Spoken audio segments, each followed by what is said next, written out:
Pemirsa, Anda masih bersama kami dalam MNC News Prime dan kita akan lanjutkan kembali dialog terkait dengan analog switch off yang masih banyak mendapat ketidaksetujuan atau kebeluman setujuan tersebut di tengah masyarakat Indonesia.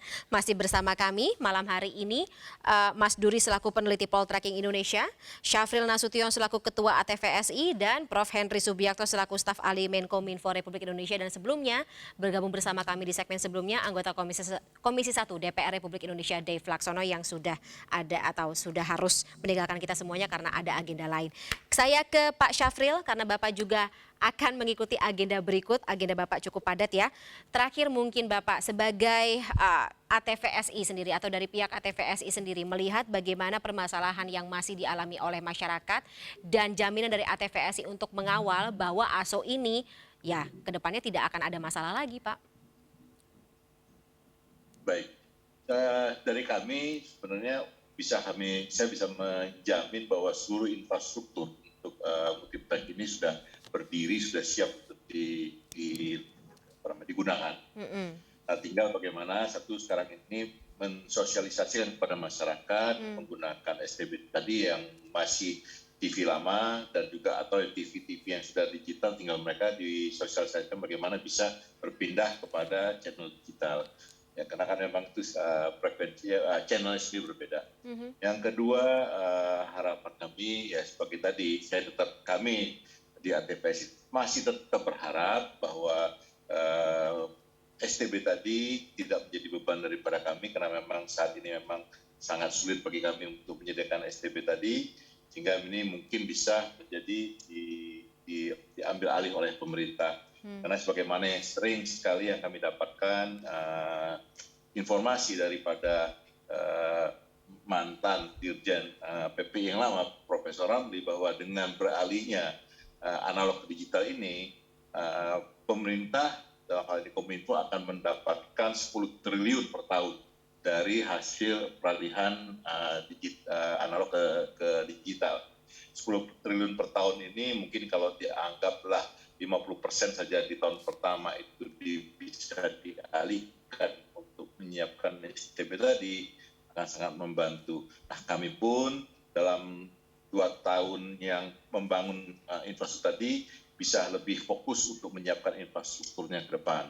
Mengenai pengawalan daripada digital dari awal kita sudah sepakat bahwa ini hal yang memang tidak mungkin tidak harus kita jalankan dengan mensosialisasikan pada dari kami. Baik Pak Syafril, terima kasih. Sebelumnya silakan melanjutkan agenda Anda, Pak Syafril, kalau misalnya memang berhalangan dan harus mengikuti agenda selanjutnya dari Pak Syafril sendiri. Terima kasih atas waktunya bersama kami di MNC News Prime ya, Pak Syafril. Saya harus ke Prof. Henry. Terima kasih. Baik, selamat malam Pak. Saya harus ke Prof. Henry. Prof. Henry, dengan tadi ada masukan dari ATVSI, kemudian juga tadi kalau saya penasaran terkait dengan dana yang kemungkinan diterima oleh kementerian, 10 triliun per tahun, koreksi saya kalau saya salah. Ini bagaimana ya sebenarnya hitung-hitungannya ya Pak, ketika ternyata memang ada alokasi atau bisa dialokasikan untuk pengadaan STB bagi masyarakat? Ya memang digitalisasi TV itu punya dampak ekonomi, baik itu kepada masyarakat, karena otomatis dengan digitalisasi TV, ekonomi digital yang berbasis internet itu tidak terganggu. Itu akan dampaknya ke masyarakat. Ada juga dampaknya kepada pemerintah, yaitu pendapatan untuk frekuensi ya, namanya bukan pajak tapi pendapatan BHP frekuensi itu meningkat, karena frekuensi yang dipakai oleh TV analog itu frekuensi golden frekuensi yang kalau dipakai untuk 3G, 4G itu tinggi sekali pemanfaatannya dan mahal sekali. TV itu dalam 1 tahun itu hanya sekitar 200 miliar memberikan tunjangan kepada negara atau pemerintah dalam bentuk BHP frekuensi. Tapi kalau dipakai untuk 4G, untuk 4G atau 5G itu bisa triliunan tadi. Jadi ini ketika mundur dari tahun 2014 mundur, itu negara kehilangan juga puluhan triliun tiap tahun. Jadi kalau sekarang dapat 10 triliun itu udah telat. itu sebenarnya terlambat. Jadi jangan dibebani juga negara ini. Karena dulu sudah ada komitmen. Itu ya persoalannya seperti itu. Tapi kalau memang nanti pemerintahnya setuju ya monggo aja. Tapi kalau dari sisi publik, negara ini sudah dirugikan ketika analog switch off itu mundur. Dan makanya sampai dimasukkan dalam Undang-Undang Cipta Kerja, karena itu nanti kaitannya akan membuka ekonomi baru, ekonomi digital yang akan cepat, dan itu adalah perintah undang-undang. Jadi kalau kita suruh mundur misalnya, mundur karena belum siap dan sebagainya, berarti pemerintah diminta untuk mengabaikan undang-undang. Ya akan sulit lah seperti itu. Jadi dengan kata lain, siap nggak siap pokoknya langsung dilaksanakan seperti itu. Karena undang-undang, sudah perintah undang-undang. Kalau tidak berarti melanggar undang-undang. Yang kedua, secara internasional semuanya sudah melakukan itu.